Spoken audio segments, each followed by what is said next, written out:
C'est aussi aux Pays-Bas, dans la région d'Enkhuizen, dans la Seed Valley, la vallée des semences au nord du pays, que Syngenta et Monsanto, parmi d'autres, mettent au point les nouvelles variétés de plantes et de semences qu'ils développent pour le monde entier. En 2013, Syngenta avait déposé et obtenu un brevet sur des poivrons résistants à la mouche blanche, un ravageur des poivrons. Depuis, une coalition d'ONG européennes et parmi elles plusieurs organisations suisses, dont Public Eye, Suicide et Prospezi Rara, s'opposent toujours à ce brevet. Mais ce n'est pas une invention. Parce que quand on regarde ce brevet, on voit que cette résistance brevetée, ils l'ont trouvée dans une vieille variété sauvage du Jamaïque qu'ils ont trouvée dans la banque de gènes en Hollande. Alors, ce qu'on pourrait peut-être dire qu'ils ont découvert. Mais pour une découverte, on ne reçoit pas de brevet. Chez Syngenta à Bâle, on fait valoir la nécessité de protéger les travaux accomplis. Il faut énormément de temps pour apporter dans une variété commerciale une caractéristique physique que vous allez pouvoir trouver peut-être chez un poivron sauvage. Lorsque vous voyez dans un poivron sauvage une résistance à un insecte et que vous voulez l'apporter dans une variété commerciale, ça prend 10, 15, 20 ans. C'est considérable. Et en plus, il y a un biais énorme parce que lorsque vous voyez ce poivron résistant, il faut vous dire que derrière, il y a des centaines de projets qui n'aboutiront pas. Donc c'est vraiment considérable en termes d'efforts en recherche et en développement. C'est extrêmement coûteux. En propriété industrielle, dans le domaine des plantes, il existe deux moyens de protéger une découverte, le certificat d'obtention végétale ou le brevet. Le certificat d'obtention végétale, le COV, protège une seule variété, alors que le brevet protège toutes les variétés qui comprennent la caractéristique qui fait l'objet du brevet. Et contrairement au certificat d'obtention végétale, le brevet interdit l'utilisation des graines d'un poivron protégé pour développer une variété nouvelle. L'enjeu, c'est si une compagnie comme Syngenta peut monopoliser la nature.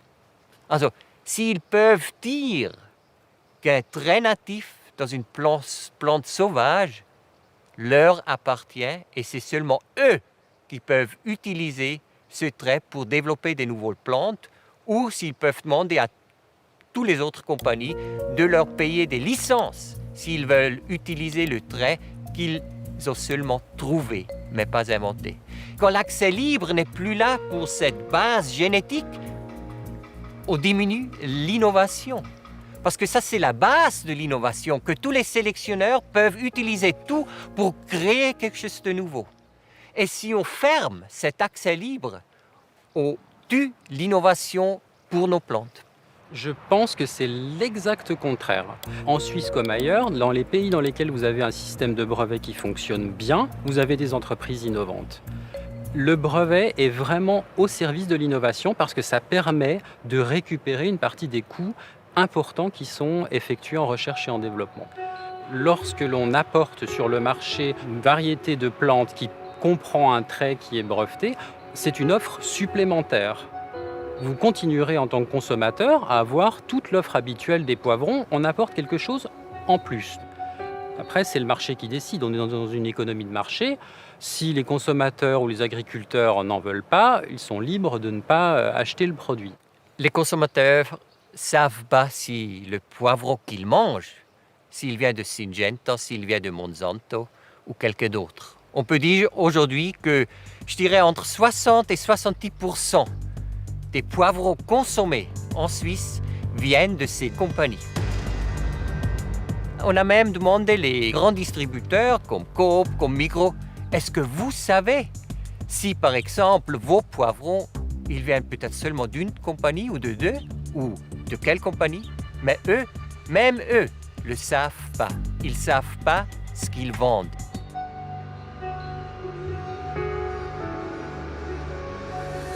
Seeds are the essence of life. Je crois que l'enjeu, c'est de pouvoir continuer à avoir des entreprises qui soient innovantes et qui puissent faire de la recherche et développement, que ce soit en Suisse, en Europe, dans le monde. Je crois que c'est vraiment ça l'enjeu. Si vous voulez répondre aux enjeux auxquels on fait face aujourd'hui, que ce soit le changement climatique, le besoin d'avoir une agriculture durable et tous ces sujets qui nous préoccupent, Si on veut répondre à ça, il faut plus d'innovation, plus de choix et donc plus de produits, éventuellement des produits et des traits qui peuvent comprendre un brevet. Aujourd'hui, les nouvelles variétés qu'on a sur le marché sont développées par les entreprises qui, en première ligne, veulent vendre des pesticides. Alors c'est très clair, ils ne veulent pas vendre des variétés qui sont faites pour vivre, pour se développer sans pesticides. Parce qu'une agriculture durable voudrait développer des semences qui n'utilisent pas les pesticides, qui prend la force, le nitrogène du sol et pas des engrais chimiques.